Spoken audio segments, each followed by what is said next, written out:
This is the Wifed Up Now What podcast. I'm Coriel, and this conversation is all about marriage management advice for millennial wives. Today, we have two very special people in the studio.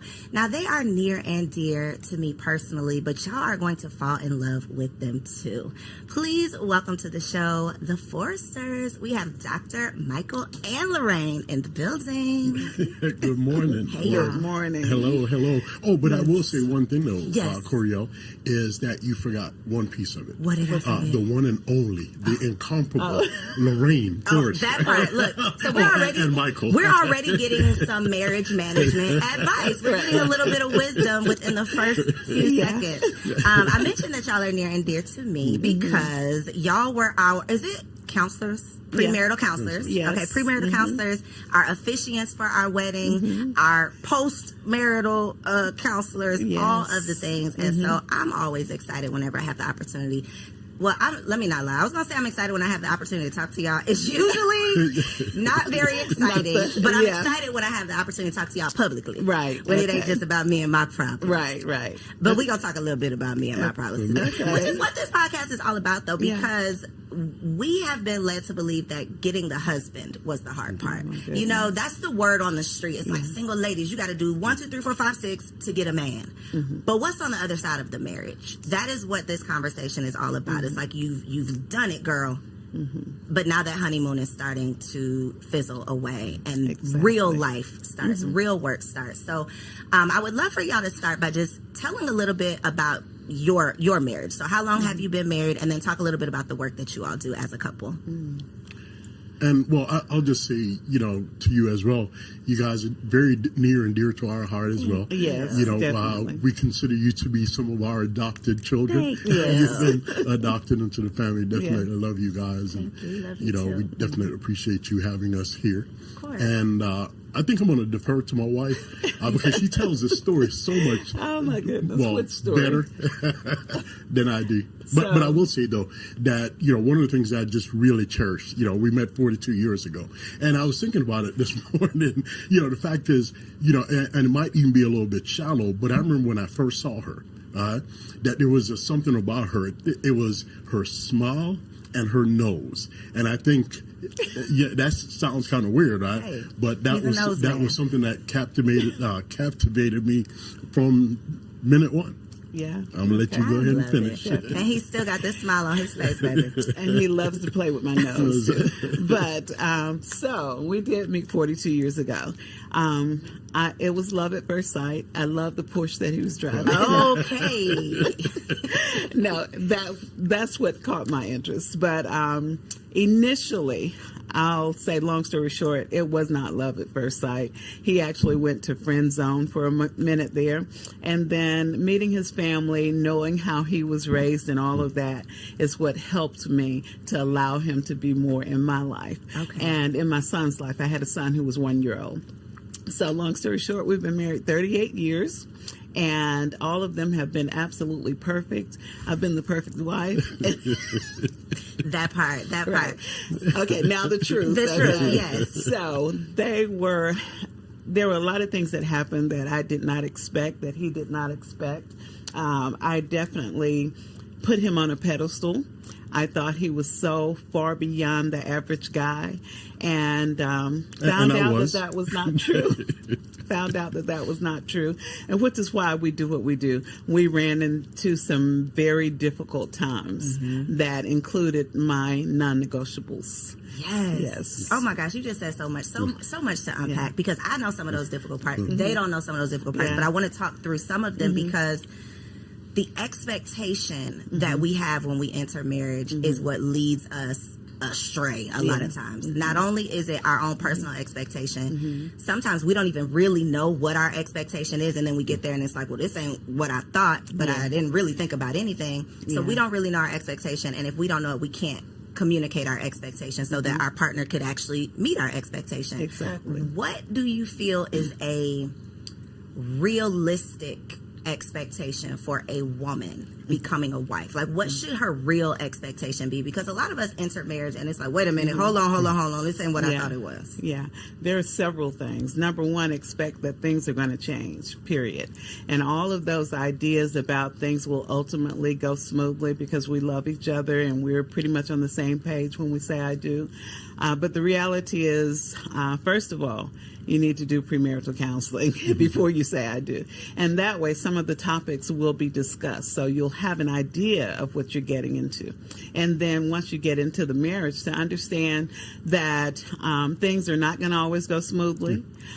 Finances need to be considered, how you manage your finances, how you manage blending family and friends. You need to also consider your sex life, your spirituality. All of those things are things that you have to really think about. What is it, as you said, what is it that I want so I can communicate to my mate what I want and they'll understand it. So you mentioned something about his family, like seeing his family, and then you're like, okay, he can come on out the friend zone. We can give this a try. I think so often we overlook not just how your family is showing up. Like you go around and it's like, oh, they're cool or they're nice or whatever, but like, how were you raised? What did you witness in your home? What was your experience with relationships or communication or finances? All of those things I think we overlook because we're looking at his Porsche or we're looking at, what social media tells us is important, and then we're forgetting about the real things that are going to matter once the marriage truly begins. What would you say are some of the most common challenges that y'all are seeing? Because y'all work with people premarital, but on the other side, we be sending, y'all are in our Rolodex, like, look, call them today. We send y'all so many people, and I know somebody sent us to y'all, so I know that's kind of how y'all get around, but what are some of the common things that you're seeing in this modern day marriage? Like, what's really going on? And usually I think one of the main things is the communication dilemma. As with most situations, everything that happens needs to be communicated. So usually learning how to communicate effectively is an issue. And one thing that has come out recently is that family support is one of the number one reasons couples are divorcing today. For lack of family support. Exactly. So that has changed. Usually it's always been communication, sex, and finances. Now lack of family support. And I guess that's because we're so busy doing so many things. We have 3 or 4 different jobs, all these streams of income. So we're not supporting each other. If I could just chime in just 1 second, in terms of the expectations, I think that there needs to be an expectation that you need to be flexible, because despite, the upbringing, the family background, and even though those things are, they look ideal, that does not guarantee that what you experience in the marriage is going to reflect the same as what your mate might have, experienced in your life. Yes. Would you say that is accurate? Because something else you said that I could personally identify with and relate to is the pedestal that you had him on, that you just thought, oh, perfect man, perfect husband. And then it's even harder when they fall off of that pedestal. Can you talk a little bit about that process of how he was able to fall off the pedestal, but then you didn't walk away? You were still able, well, you might have walked away and came on back, but you were still able to piece it back together somehow. And what does it look like on the other side now that you know he's not perfect? Yeah. And he would always tell me, look, I'm not perfect. You think too highly of me. But I was looking at his family, his mom, dad, great people. They taught him well, had great morals. His siblings, they got along very well. They had very interesting and intriguing conversations. Everything was just great. And he would call me long distance and tell me, I was listening to this sermon the other day and they said XYZ. And I'm like, okay, and all of those things. He was not the average person. He would never use profanity in my presence, period, and he's always so respectful. But then the tables turned. Day by day, he changed a little bit. And I think sometimes we kind of acclimate to the environment. So maybe the friends changed. I'm not saying it was on them. It was in him. But I could see a change. But they create an environment where it could come on out. Exactly. And so the things changed. Like he would never necessarily curse me, but I would hear the profanity when he's talking to some other people, which surprised me. And then I would see different things change. And ultimately, when I found out that he was for the streets, that was it right there. You found out he was for the streets. Mm-hmm. How did you gather him back out of the streets? You don't have to go into all the details, but nobody walks down the aisle thinking they're going to find out that their husband is for the streets, especially not when they had him up on this pedestal. Yeah. But these are the 40-plus year experiences that we have to hopefully not be prepared for, but at least be aware of. Right. And so one of the things that I did not expect this to ever be this person. I thought that he was a man of great integrity. He was always at home. He went to work. He came home. Everything looked real good. But there were times when I might be at church and he might not feel like going. And then he would go do his thing wherever and be back before I got home from church. So when I did find out that he was for the streets, it was one of my non-negotiables. So I'm like, you out, period. This is done. But he said, I'm sorry. I made a mistake. I didn't mean to do it. I love what you. Does all for the the streets things mean? Can we let's define for the streets, because for the streets could mean I like to go out, hang out. For the streets could mean I like to drink a little bit more than you do. For the streets could mean I like to socialize. Like, what does this for the streets look like? Well, in our situation, me being for the streets was really more about women. He was a hoe. Yeah. He's taking too long. He was. Okay, go ahead. I just had to get that out. But yes, and for me, not alcohol, but drugs was the other portion of it. Yeah. So and it was one of those. Well, yeah. And for me, real drugs, or was it women and weed? Because weed ain't on. No. It was for real me. drugs. It was cocaine. Oh, real drugs. Okay. Which was my second non-negotiable. Holes and hard drugs. No, right. Okay, got it. Yeah.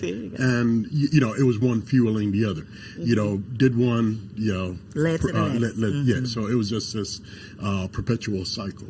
What would you looking back at that? Because women, we're just speculating about what we think men are thinking about, and can you recall what led to, like, what was the first foot outside?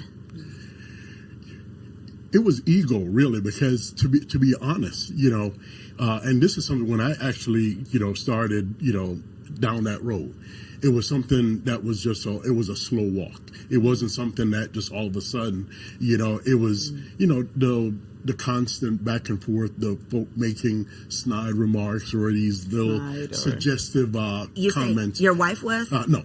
In terms of the other person. Oh, the other person. Okay, got you. Just the little suggestive comments, and it was years before something actually happened. So it was definitely a slow walk. And one of the things that I can say is, even though my wife, is the incomparable, the one of a kind, she wasn't exactly perfect. But there was nothing at home that I could say, well, this is my reason or this is my excuse for doing whatever. It was never a situation where, because of what she did, caused me to go there. That's the part that gets us, though, because we be at home cooking the dinner thinking everything is cool, and then we see something, or then we get that feeling in our stomach, or then, and then we find out that he is for the streets, and it's like, but wait a minute, I thought everything was good at home. So how is there a way to prepare or prevent, or is it just this is who this person is and this is what we're going to have to go through? I think it has a lot to do with that person and their maturity. Not anything that anybody else can do, but it's where they are, whether they're mature or whether they decide to be a person of integrity. And for me, I had to come to the realization that, especially during that phase of my life, it was, and I'll just kind of go back to the Bible. It says when I was a child, I did as a child. I spake as a child, but when I became a man, I put away childish things. And for me, that was definitely one of those phases where it was me being self-centered, selfish, and, it was that ego thing, So this is a non-negotiable, a deal breaker. It has happened. Both of them. The only two I had. The only two no you had. No drugs, no screwing around. He did both. He did both. What is the next step for you? So the next step for me initially was to get a divorce. So I went, retained an attorney, started making the payments. And then before that, I found out I was pregnant before I completed the payments. So I'm pregnant. Okay. this child needs to understand who their father is. He's not all that terrible. He can do better. So he got back on the track. He's doing everything right. Then I find out again, he's screwing around again. Same person. Yes. Same person. I almost jumped out of this seat. Yes. Okay, go ahead. I'm sorry. So then I started paying the attorney. After a while, stopped the proceedings. He got back on track. Everything was fine. That happened twice. Third time, I said, okay, this is it. And we had some financial problems in there, which caused me to stop paying the attorney. But the third time, we got to court. He signed the divorce papers. I signed the divorce papers. And the attorney was there and shared with the judge what was happening. And the judge said, a sister looked at me and said, I will not grant you a divorce. And I was thinking to myself, where's your boss? Because somebody gonna grant this divorce. Exactly. So, but she ordered us to go to counseling and come back in 6 months. But we actually got back on track and never went back to court. It was years later before they even closed the case out. Because what I discovered was that perhaps God had something different with all of these obstacles that wouldn't allow me to get out of this marriage. So I started saying, God, what do you want? And then God prompted me to change. And I did go to one counselor at our church, and she had the audacity to tell me I had some issues. No, ma'am. No, she did not. I was like, wait a minute. He's all wrong. He's the one doing wrong. Exactly. And she shared with me some of my shortcomings. So that coupled with my conversations with God, I changed my behavior, and then he could see. I think that's what helped him to see that change was possible. So as a woman in this scenario, and I'm sure this is something that comes up with your couples, how do you not internalize it and make this about you when it's obviously, something that he's dealing with? That's part one. But then part two is, how do you take accountability of maybe you're not making this a safe space at home? Maybe you do have an attitude, whatever the counselor told you, like maybe there is some things that you need to work on. How do you not blame yourself, but then also take accountability for your part in the partnership? Yeah. So initially I started to go down that hole, as most people will, what's wrong with me? Why is it that he's out seeking something else? What's wrong with me? And then I soon realized that there was nothing wrong with me. And anything that I thought was wrong, I could fix it, or be happy with it. So I did work on myself. And then I was able to say, you know what?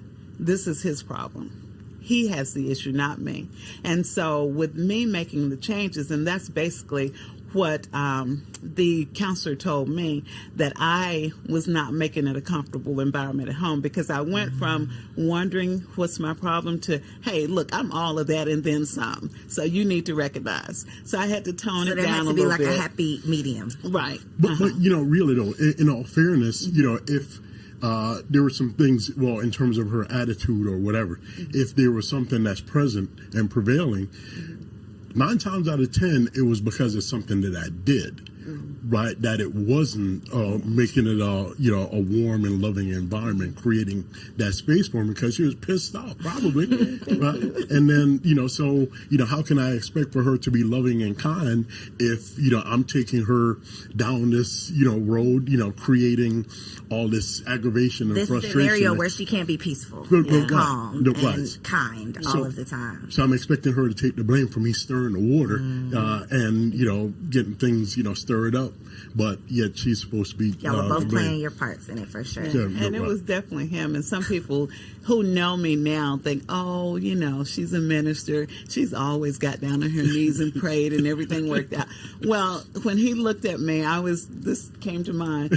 I'm peeling potatoes. It's like on Thanksgiving or Christmas Day or something. And I said something to him, and he looked at me and said, Psh, get out my face, and turned his back and walked away. And all of a sudden, the knife went sailing across the room. It was a slow motion and hit him in the back, stuck him in the back. So that's the kind of thing he provoked. 40 plus years. What? You know what, though? It's so necessary to hear these conversations because people love just saying, well, your grandma stayed married for 60 years. Yeah. But we weren't privy to what was really going on in that marriage. And if we knew what they had to work through over over a course of literally a lifetime, everybody wouldn't be, I think, running so quickly down the aisle and not being prepared to do so. Do you think that you entered the marriage with deal breakers or non-negotiables? You know, I don't really think that I had. Well, I guess maybe I probably would have one, and it would probably be cheating because I know for me, had it been a situation where the shoe was on the other foot, I'd have been out the door. Peace out. Out the door. Yeah, I thought, even though it was unspoken. Got you. So when couples sit down on well, not on your couch because I know a lot of it is virtual, but when you are in the presence of couples premarital, how do you advise to handle like deal breakers? Do you advise that you should have deal breakers, non-negotiables, or do you encourage people that you can work through whatever life presents you? So, of course, each situation is different. We do ask them sometimes, you know, do you have deal breakers, and let them listen to what they're saying and what their mate is saying. Many of them who have gotten to the point of really wanting to be married, they'll say things like, okay, I don't know if cheating would be my deal breaker, you know, but drugs would definitely be. And violence, which we definitely ask people to step away from the relationship if there's violence or emotional. But you threw that knife now. Doc, you do that. But that was not on purpose. I didn't get it. It was a reaction. Thank you, babe. It wasn't premeditated, or are you sure it wasn't premeditated? It was not. Everything just went together. It all clicked. Yes. Mm. But those things, you know, even with that, I said we have no experience with violence because I don't count that as violence.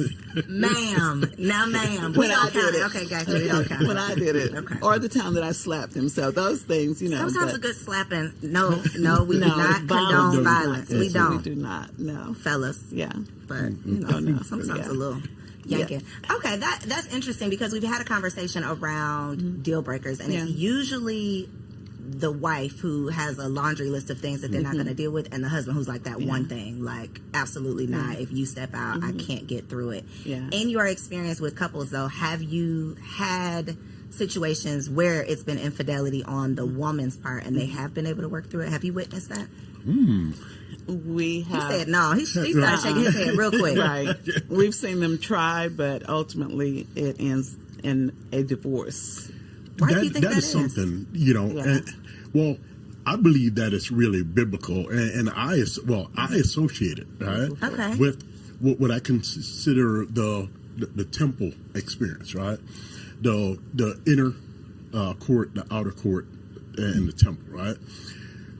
For most men, they consider, especially if their wife or girlfriend or whatever the case is, have allowed another man to enter into that temple, it is a violation that he is very unlikely to be able to overcome, right? Because for most men, when their wives, you know, are unfaithful, not only is it a physical thing if there is intercourse that happens, right? It's an emotional thing because most women do not engage sexually with someone else unless there's an emotional connection. So for most men, it's really not so much about the physical thing, but that emotional disconnect that caused her to be able to connect with someone else. And for most men, it is one of those insurmountable obstacles. Most men. We have... Can't think of one, huh? I can't even think of one right now. We've had several of them say that they would stay in it and work through it, but usually it turns out very bad and ends in divorce. Of the couples, if you had to just not necessarily give a percentage, but do you see more infidelity on the part of the husband or the wife majority of the time? Most of the time it's the husband. And then we've seen an increase, though, in the wives over the last, I would say, 8 years or so. But definitely the men are still leading. And do you think, or what are some of the, because again, we want to have preventative measures, right? We don't all want to be, I don't want to be slapped in the face and then I got to get myself up and figure it out. Like if there's something that I could do, conversations that I could have, things I could be on the lookout for, ways that I can improve myself to prevent some of these issues, infidelity being one. Are there any things, like, just based on the real people? Because a lot of these podcasts, we just making up stuff, talking about what we would do if I was in this situation, but you haven't been, so what are you talking about? The real people that you've seen, what is the real cause? Like, what is making people step out? And how can we prevent it? I think it's insecurity and immaturity. You know, the insecurity, that stroking and making you feel good, you know, everything can be good at home. But if I have 10 more people telling me I'm great, or even one more telling me I'm great, then that's going to pull me outside a little bit. So I think when we come into the marriage relationship, it's important that we're mature, and that we also, before we get married, that we look at those red flags, that we pay attention to them. You know, I was actually doing a show with a young lady the other day, and she talked about being at, what is it, where you go ride the go-karts, and she was rammed by her fiance, and you know, all of this was online, but she said it was a red flag for her, but she just said, oh, because why would you do that? Right. But something in her told her that this was his temperament, you know? And so those red flags, even if you're not sure, just be still. Don't jump into it, you know? So, but what about if they come on the other side of the marriage? Then you're going to get some help. And if help does not help, then you need to get out. With our situation, I did see progress. I made changes, he made changes, and daily or monthly I could see the changes. So that's what helped me to stand. Plus, I wasn't having any luck with the divorce thing. But that's what we advise people. If you see progress, then make sure you can then, you know, look forward and have hope. But if you don't see any change, you're going to have to make the change. Yeah. And if I can say this, you know, I think, you know, we get caught up in this notion, you know, we're in love and, you know, we look forward to this life happily ever after. And, you know, it's just this all fluff and glamour and glitz, right? When the reality, that is not the reality, right? And I think people really do need to realize that they need to going into marriage. It needs to be eyes wide open. Right, that you're not dismissing these things that are these little red flags to you, that you are addressing them up front if you can. You know, surely there are things that's going to happen, you know, because if you're going through life together, there are going to be obstacles. There are different things that's going to come up. But when there are these blatant red flags on the upside, on the front side of it, and you ignore them, that's ignorance. Right. So, you know, we definitely encourage people to go into it eyes wide open in a loving way. Right. And, you know, share your concerns or whatever. If your partner is willing to make changes or whatever, take note of that. If they're not willing to make changes, take note of that too. Exactly. Because and I remember this and I'm going to link below when y'all were on Girl Stop Playing, because I remember a part of the conversation was how a lot of times one partner is dragging the other one in, and it's like, well, if they weren't interested in premarital counseling, 9 times out of 10 on the other side of the marriage, they're not going to be willing to sit in and work on and talk through, you know, what it takes. And there's so much that you're going to have to work through and talk about, especially when we start talking about having kids. You know, throwing that into the equation. Marriage is just not all fun and games. It is not. No. And this is coming from someone who used to heavily promote, girl, I know you want to get married. Let's get together. Let's become wives. Right. Now that I'm a wife, I'm like, sis, it might not be for you, because it's motherhood and marriage. If you are not all in and committed, it's a shit show. Like, it is hard out here. So you talked about communication and intimacy, which, you know, we hear about finances, communication, intimacy. These are the challenges in marriage. One of the conversations that I've had around communication, though, is sometimes the lack of communication. So sometimes it's we don't know how to communicate, but a lot of times on a woman's part, it's I'm going to avoid some of these tough conversations. Talk about the impact that being an avoider can have in your long-term in your marriage. Yeah. And that's just like sweeping something under the rug. You know, eventually it's going to pile up, and then you got a whole lot of stuff under there. So the best case scenario is go ahead and discuss it, but figure out when and how to discuss it. You know, one thing that we recommend that couples determine a specific date or 2 dates out of the month that they're going to have conversations, a check-in period. And that check-in period, then I know and my husband knows that we're going to have some tough conversation. And sometimes it might not be anything, but we still have that on the calendar. And when we do have those tough conversations, we also need to put a time limit on it. When we went through stuff, we would be up like 3 or 4 hours at night talking, you know, but do it about 45 minutes. And if you still need to say something else, then table it and say, okay, we'll address it in another couple of days. Because if you keep picking at it and one of you are not into it, you're not going to get anything positive out of it. So with communication, you're right. The lack thereof is the biggest problem. So make sure it happens. Be intentional about it. Have a check-in time. So that they don't have to do what I do. Because y'all be seeing that email come through. Corietta is scheduled at 3:34 in the morning because we didn't have this argument, and now I got to call the people. Now we got to see the people. So instead of doing that, you already have this time set aside, so it's not like I'm in trouble, because that's what it turned into. I'm telling on you. So instead of that, it's like, no, we already have this dedicated time. We're going to meet, we're going to talk, and I'm not going into it mad because it's already on the calendar. You're better than me. And I was just going to kind of add to that, you know, in terms of the communication. One of the things I know that we see a lot, right? And this happens to happen on the woman's side of it, that they don't want to have the conversation with their husbands, right? Because they don't want to upset him. They don't want to bother him. So, you know, we just kind of let things, you know.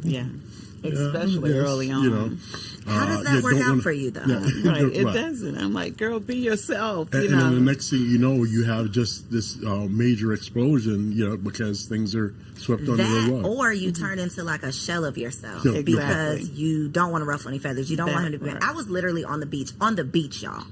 You should be happy on the beach, right? You on vacation, you on the beach. On the beach in Miami, and a couple were not that far away from me, so I could hear the conversation they were having, and something had upset this husband.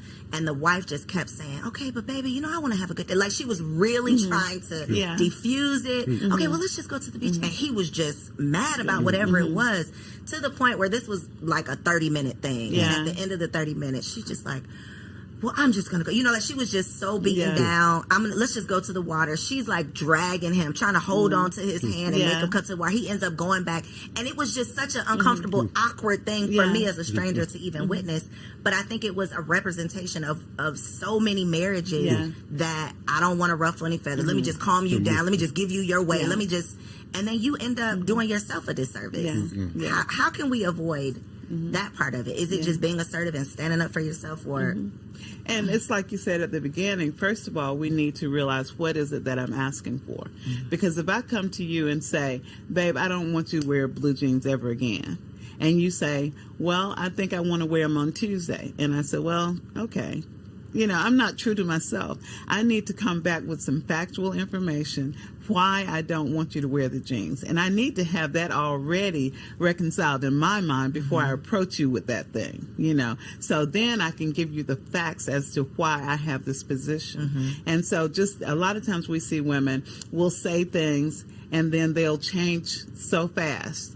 And then they come back 2 weeks later with the same issue. Stand firm on it. Make sure you solidify it in your mind before you present it. And then when you present it, you have factual information that will help them to understand what you're saying and why you're saying it. And I think another part of it, too, is, you know, in terms of, you know, avoiding these type of situations in the marriage, is making sure that you're actually working on yourself, making sure that you're a whole individual, in this marriage, because if not, you'll just find yourself just being the shell of a person, not really adding any value, in the marriage, in a relationship, and that's not fair. And really to either of the persons, in the marriage, you have to be a whole person. Yeah. It's tough.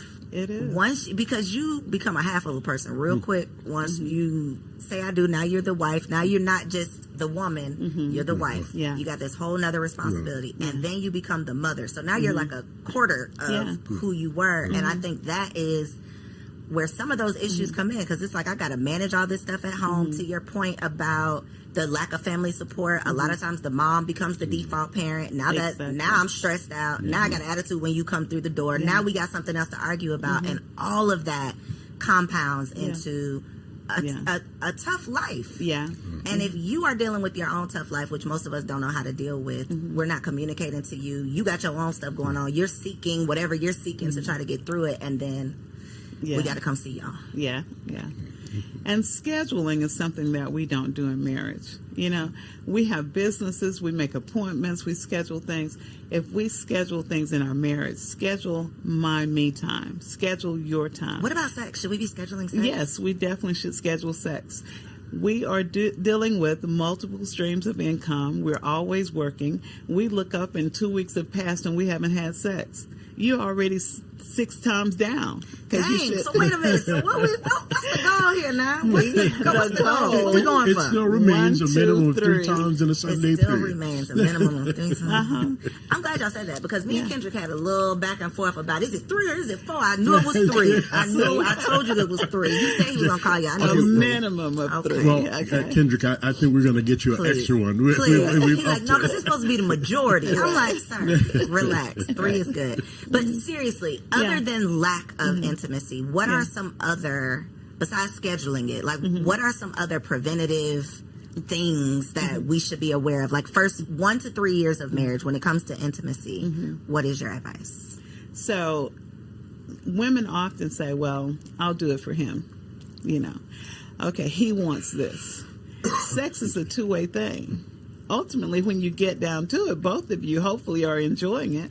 So embrace that mindset. This is not for him. This is for me. I enjoy it. You're looking at and thinking about things that you want to do, things you want to have done to you. That helps you to get into it.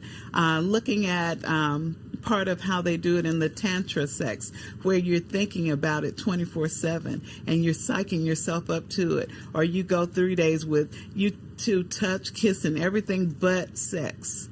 But then on that 4th day, you go all in, And so it's making it interesting for both of you.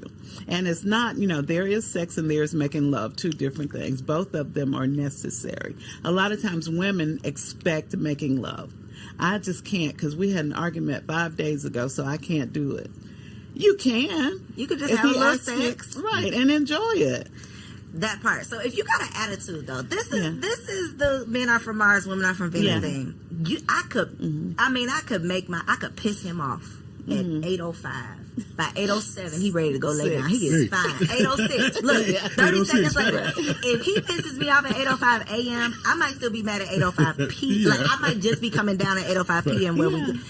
That is the part that I think, I'm laughing about it, but I really think this is a serious problem, because men do not understand. Like, my body almost don't work. Like, I'm going to be looking at you like, you don't want to be on top of me, and I'm looking at you like that, right? Yeah. Yeah, but he's not looking at you. He don't care. Yeah, he don't care. But when, years ago, somebody close to me had a terrible car accident. They were paralyzed. I get the call. And I'm like, oh, my God. I'm just pretty much in shock. And I tell him.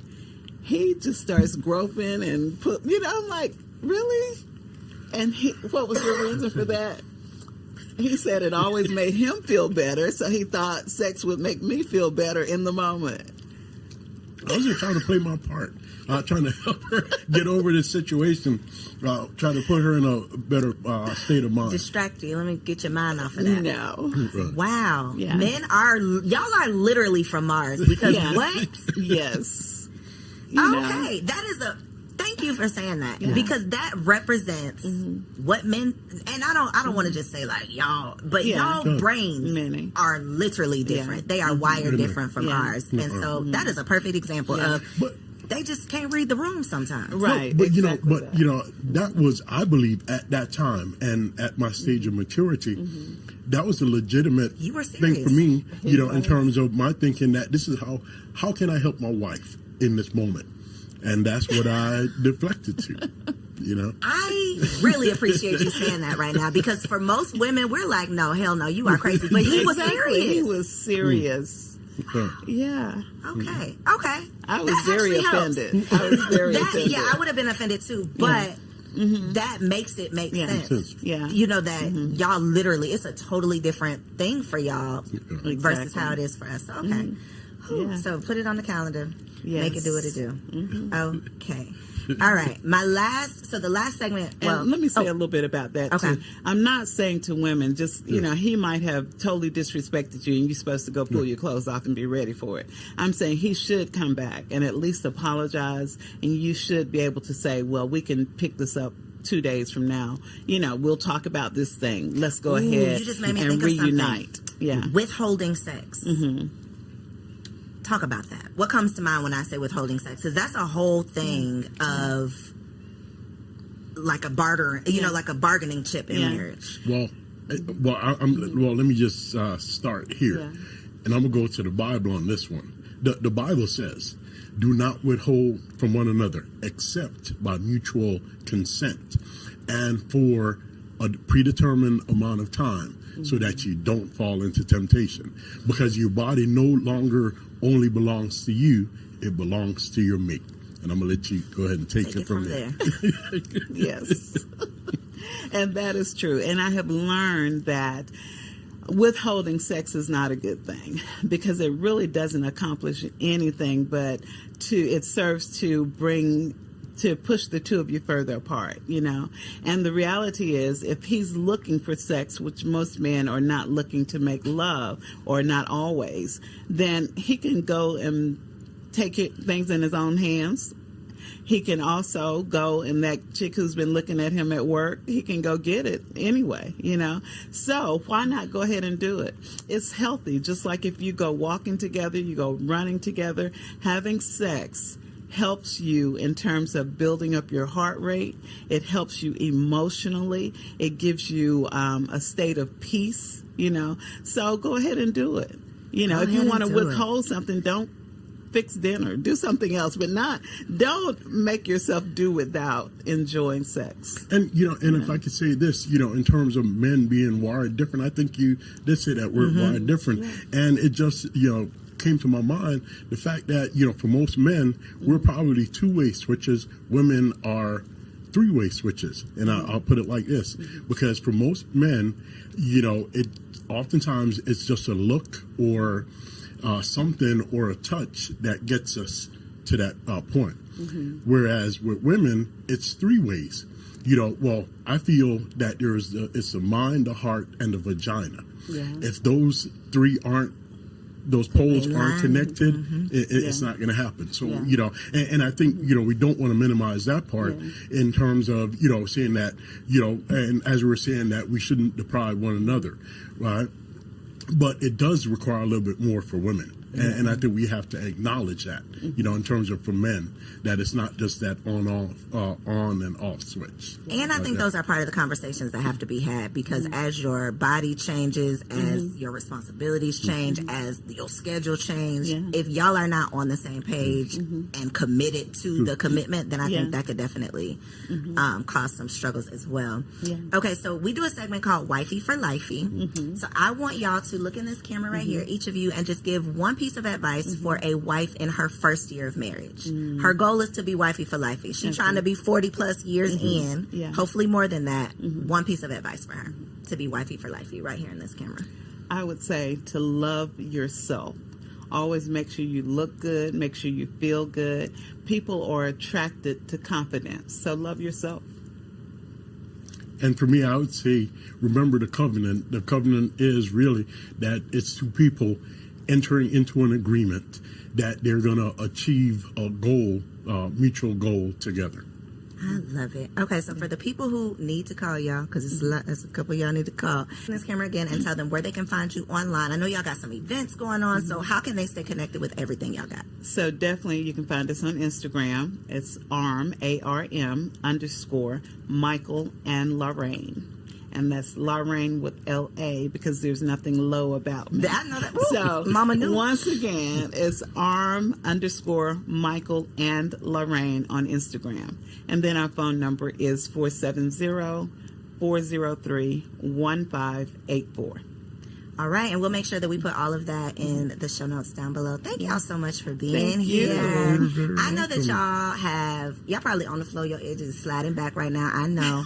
Make sure you share this episode with a friend, though, because these are the necessary conversations that we need to have on the front side so that we don't have to go sitting with them on the back side, okay? Once you start backsliding in your marriage. All right, next segment, our girl TK is here for Wifey Keeps It Spicy. Stick around, and I'll catch you on the next episode. Peace. Hello, ladies. Welcome back to another Wifey Keep It Spicy with your girl, Takesha. I am super excited for this week's little chit chat because, one, I feel like I was a little strong-armed into this conversation. I'm going to be honest, y'all. I be trying my best to drop the jewels, the gems when it comes to being a freak, being nasty, doing all the things, enjoying intimacy with your husband, because why do all that in your single life and then give your man side lazy booty, right? No, we gonna turn up when we get the ring. That's what we really supposed to do. But I felt like I was going to be operating in disobedience if I continued down that path. So here, y'all, real quick, just to let y'all know, if this is your first time watching, we drop all the tea, all the gems, all the jewels when it comes to keeping it spicy as a wife. But this week, and it might be a series. I don't know. Y'all let me know if y'all want to flip this into a series. We're going to shift, right? Because I feel like there's a plethora of things in between the reasons why a woman cannot be as freaky for her man or show up at nighttime when those lights dim. I feel like there's a plethora of reasons why she can't do that. So before I give y'all the gems on buying stripper shoes and getting this toy and putting this pole in your room, we got to talk about something that I feel like is incredibly important and crucial. Now, it might not be for everyone, but it's for someone. Do you know that it is possible to love and enjoy a man, your husband, and not respect him? Do you know that it's possible to love your husband and not respect him? That's the question I ask, sis. Yes, it is a very real thing. And what I found out is that women are so exhausted from overcompensating in every area because their man doesn't step up in these areas that when it comes to that time at night, they like, sis, you're gonna get this little lazy side booty because I feel sorry for you and I'm here and I'm the only one you got, right? You can get into the mode of doing so much all the time and he's doing so little in your mind that you don't even feel like he deserves for you to really pull out the stripper version of yourself or whatever, fill in the blank, the porn star version of you. And so I have to speak on this because I feel like so many women, especially those that have been married for a long time, or some of y'all that done ignored a lot of red flags and you still said, I do, this video is for you. Now, I do think it's possible to regain respect for your man. I don't think all hope is lost, but it's going to take a lot from you. And it's going to take a lot of maturity from you. So listen here, sis, what we are going to do, if you connect with this, if you feel like, girl, I'm doing so much, I'm a professional woman, I had my bag before I got him, especially if y'all got married later in life, you got married in your late 30s, your 40s, you're like, shoot, I'm good, I look good, I can get any man I want, like, God bless you, you done got a trophy, this is good for you, this is for you. Just like your man has to learn leadership and masculinity in a lot of ways, sis, you have to learn submission and femininity too. Because you have been leading your life for so long and you've been making all the decisions, you've been the boss in your company, you've been the leader in your friends group, you've been the smartest. It takes intentionality and aggression to learn the opposite, to learn to fall back, to learn to follow, to be submissive and compassionate and kind. And so what I want you to do is I want you to have a real conversation with your husband. Now, don't go and tell him that you don't respect him, but I need you to have a conversation with him and let him know that you are transitioning into a new woman, that you want to be all that God has called you to be when it comes to being a wife, which is compassionate and kind and patient, which is a nurturer, which is a submissive wife. And as you're telling him this is what I did with my husband. I said, hey, things going to be different. Because he wasn't used to it. He was used to me leading in a lot of ways. He was used to me giving him neck. So I had to warn him. I didn't want to just switch up. I'm like, hey, let me let you know I'm transitioning. I'm shifting into this woman. And as I do this, I'm doing this because I trust you. And I know that you are created to be a phenomenal leader. But I must admit, I have been in the way. I have strong-armed my way in a lot of decisions. I've pushed you to the passenger seat. I want you to get back in the driver's seat, Daddy. I want you to make the decisions again. I want to support you. I want you to know that I trust your leadership, right? And having these conversations with our husband, not only to ask them for grace as we are transitioning, but letting them know, hey, it's yours.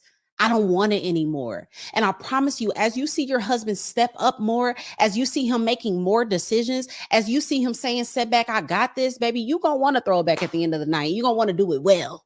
You're going to want to do it just like how he likes it, okay? And so a lot of us have to admit, we've built a man that takes the back seat a lot because I got it. I'm good. I'll take it out. I'll do that. No, baby, all 2024, we are going to sit in that passenger seat. What they call them, passenger princess, whatever. We're going to set our cute little tails over there, and not saying we don't have ideas or thoughts, but we're going to let our man take the lead so that we can gain that respect back for them so that when it comes to being spicy, oh, that's going to be light work. So y'all let me know how y'all feel about this. Let me know, are you going to have that conversation with your man? Are you going to let him know, hey, I'm ready to transition. I'm tired of wearing pants. Give me my skirt back. If you're going to do that, let me know in the comments down below and share this with a girlfriend because it's going to help somebody. Okay, until next time, y'all.